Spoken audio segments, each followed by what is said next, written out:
California leaves a family in mourning with 2 young children and their great-grandmother among the dead as the blaze doubles in size. Making it even worse, extreme and unrelenting heat. And it's not just in this country, as parts of Europe and Asia suffer through their own severe weather. A prince of the Catholic Church resigns in disgrace over allegations of sexual abuse going back almost half a century. The summer camp where parents pay for their kids to learn about money, make finances fun, and earning valuable life lessons. And training for a mission to Mars. We join some of those who want to make the journey, even if it means a one-way trip. This is NBC Nightly News with Jose Diaz-Balart. Good evening. Jose is off tonight. I'm Kristen Welker. We begin with that deadly and devastating inferno in Northern California, blazing a path of destruction across some 80,000 acres and forcing tens of thousands to flee their homes. The Carr Fire in the area of Redding, a city of roughly 90,000 people, is spreading so fast it doubled in size overnight. In a tragic twist, late today, authorities confirmed that the latest victims include 2 children and their great-grandmother, bringing the death toll to at least 5, with more than a dozen still missing.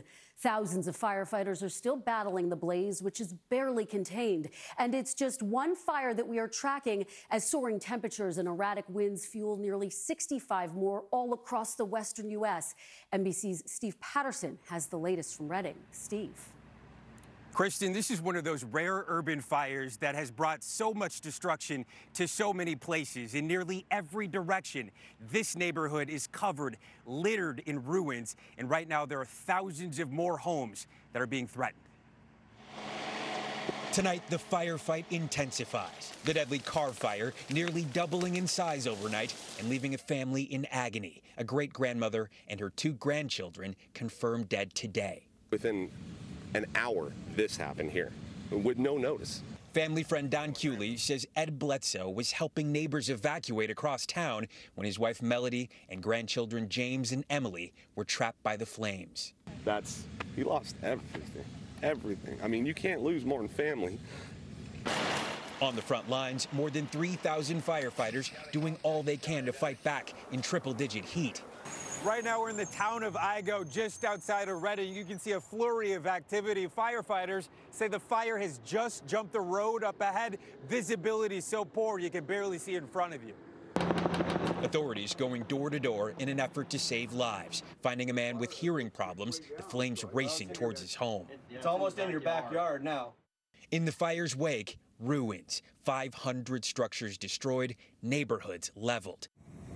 Row after row of homes reduced to smoldering heaps. This has barely been devastating to the entire community. Shock. We had Christine Robinson says this is a tough loss. Their family has lived in this community for 60 years. Everybody loved this place. It wasn't just our place. It was all of our family, all of our friends, all of our children's friends. And it's a big loss for all of us. A community just beginning to comprehend the toll of a fire still raging. Steve Patterson, NBC News, Redding, California. Just devastating images there. Well, the Carr Fire and others are only being fueled by scorching temperatures in Northern California. Dave Price is following the weather there and beyond. What's the outlook, Dave? Kristen, high heat continues to plague the West. Dangerous conditions as we head through the next several days, with temperatures as we wrap up the weekend in the 90s to the low 100s. 102 in Sacramento, 109 as you head to Redding and Spokane at 93 degrees. Through the next several days, if there's any improvement, it is slight, with temperatures still holding around 100 degrees as we get to Boise around the midweek. And in Europe, it's much the same story. The record-breaking heat rolling through sections of England has now moved on, but there's still a fire threat stretching all the way down from Stockholm through the Mediterranean, where fires are burning in Italy and they continue to burn in Greece, and temperatures stay into the 90s. Kristen? And we know you'll continue to track it. All right, Dave, thank you. As you just heard, Europe is dealing with extreme weather as well. And so are parts of Asia. Scores of people have died in heat waves sweeping through the northern hemisphere. Fires are also creating big problems there. NBC's Lucy Kafanoff has those details. In the summer of the Mediterranean melt, Europeans are struggling to stay cool and dry amid extreme weather. In Sweden, more than 62,000 acres of land went up in smoke an area twice the size of Paris. And Greece is in mourning after the deadliest wildfire in decades. More than 82 people killed by raging infernos. Rescue crews still searching the burnt rubble for victims. From sunshine by the sea to hailstones in the streets, Britain is also buckling under extreme conditions. Torrential downpours have swept parts of the UK, as some celebrated the end of a record-breaking heat wave. But for nearly 2 months, the weather was so hot that London's iconic parks dried up. Hyde Park is normally lush and green, but the grass here completely scorched, leaving visitors desperate for relief. I like the heat, but not this hot. Not in London, no way. Europe isn't alone. A powerful typhoon is pummeling Japan as the country recovers from its own deadly heat wave. Dozens killed and more than 23,000 hospitalized by the triple-digit temperatures. The mercury spiking to 106 degrees this week, the highest ever since records began. Climate scientists are warning the world to brace for more heat. The heat waves that we are seeing today might feel very extreme, but because of climate change, they are actually commonplace now and will become even more common in the future. A stark warning for a world blistered and battered by extreme weather. Lucy Kafanov, NBC News, London. And back in this country now, for years, he was one of the leading figures of the Catholic Church. Cardinal Theodore McCarrick served as the Archbishop of Washington. But today, in a rare move, the Vatican said Pope Francis has accepted McCarrick's resignation as the retired cardinal faces allegations of sexual abuse when he was a priest in New York. We get more now from NBC's Ann Thompson. Tonight, Theodore McCarrick is no longer a cardinal. The advisor to presidents and popes resigning his red hat, the first American cardinal ever to do so. His decision forced by a month of abuse allegations dating back to the 1970s, from an altar boy that American church officials found credible, to seminarians who say McCarrick preyed on them, to this family friend. Interviewed today by NBC station WRC, the man identified only as James wants to remain anonymous, but says McCarrick started abusing him when he was 11. I thank God that somebody finally stopped him. And it gave me an opportunity to talk to somebody, and somebody was going to believe me. Tonight, there is no word from McCarrick on James's claims. Dios llora. God weeps. Los crímenes y pecados de los abusos sexuales a menores. For the sexual abuse of children. 3 years after Pope Francis spoke those words in Philadelphia, abuse still stains the church. Last month, Francis accepted the resignations of 5 bishops in Chile for cover-ups there. And next month, the Pope comes here to Ireland, yet another country ravaged by decades of sexual abuse scandal. Tonight, one victims group says the Vatican must be honest about who knew what, when. The church needs to be far more transparent about this procedure than they have been in the past. Still an archbishop placed under the church version of house arrest, McCarrick now faces a church trial that could remove him from the priesthood. Ann Thompson, NBC News, Galway, Ireland. To politics now, President Trump is spending the weekend at his private club at Bedminster, New Jersey, and with 101 days until the midterm elections, he's looking to the future. He will help Republicans hold on to critical seats and power in Congress. But with Democrats fighting for a blue wave, the president and his party are bracing for a fierce battle ahead. NBC's Kelly O'Donnell breaks it all down for us tonight. Presidential pitchman. You got to vote Republican, folks. Donald Trump talking big with an ambitious new midterm mission, revealed on radio with Sean Hannity. I'll go 6 or 7 days a week when we're 60 days out. Trying to activate his own base to benefit other Republicans with control of Congress at stake. I will be campaigning for all of these great people that do have a difficult race. An NBC News Marist poll finds voters in Michigan, Minnesota, and Wisconsin clearly favor Democrats in congressional races. Though Trump won 2 of those states, his disapproval rating is north of 50%. The president readily injects campaign plugs into official government events. That beautiful, beautiful election in November of 16. Thursday, tossing campaign-themed hats next to Iowa's governor after a jobs roundtable. And in Kansas City, hopefully your new senator to be Josh Hawley. He called a GOP Senate candidate up on stage when addressing the veterans of foreign wars.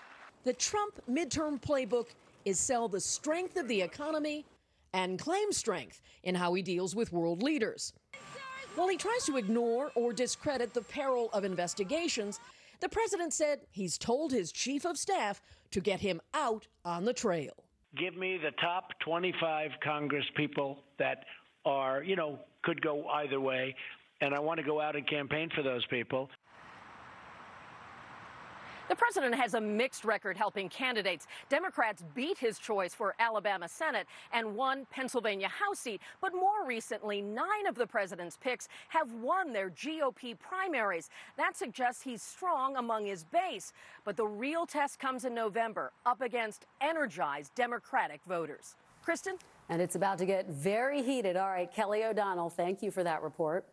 Well, police in Texas are investigating the shooting deaths of 5 people last night, including 3 who were killed at a nursing home.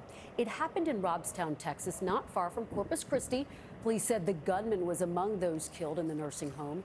2 more people were found dead at the home of one of the nursing home victims. Police said they believe all the shootings are related. Also in Texas, today a scare at a shopping mall as a band of armed robbers invaded a jewelry store. Look at this video. It happened in McAllen, Texas, and was caught on surveillance video. There was momentary panic as some people thought the sound of glass cases being smashed by the robbers was actually gunfire, but the robbers didn't get very far. All of them were arrested. In Florida, a funeral was held today for a man who was shot and killed last weekend in a case bringing new attention to that state's stand your ground law. It began with an argument in a parking lot and ended when a man who was knocked down pulled out his gun. And tonight, members of Congress are joining the call for action. We get more now from NBC's Maya Rodriguez. Inside a Tampa area church today, final goodbyes for 28-year-old Marquise McLaughlin. The father of 3 fatally shot in the parking lot of a convenience store last week. He was on call for murder. My son didn't deserve to die like this, period.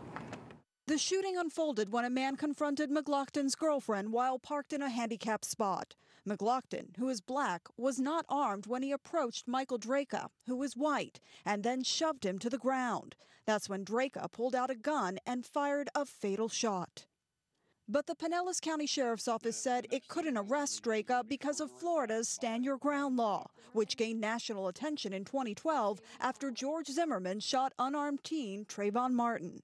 NBC News has not been able to reach Michael Draka, who, according to the sheriff, is claiming self-defense. The critical factor in the Florida Stand Your Ground law is that it really is from the eye of the shooter. Now, 5 congressional Democrats are asking the Department of Justice to open an investigation. The McLaughlin family attorney, Benjamin Crump, who also represented Trayvon Martin's family, is demanding that Florida's state legislature amend the Stand Your Ground law. We have to let them know clearly with a united voice that we can do better as a society. In the meantime, state prosecutors will be reviewing the shooting to see if any charges should be filed. Maya Rodriguez, NBC News. And still ahead tonight, if your children don't know what things cost, we take you to a different kind of summer camp, teaching kids the value of a buck. Also, training for a mission to Mars. We get a taste of what it would be like to explore the red planet. If you have moderate to severe plaque psoriasis, little things can be a big deal. That's why there's Otezla. Otezla is not an injection or a cream. It's a pill that treats psoriasis differently. With Otezla, 75% clear skin is achievable after just 4 months, with reduced redness, thickness, and scaliness of plaques.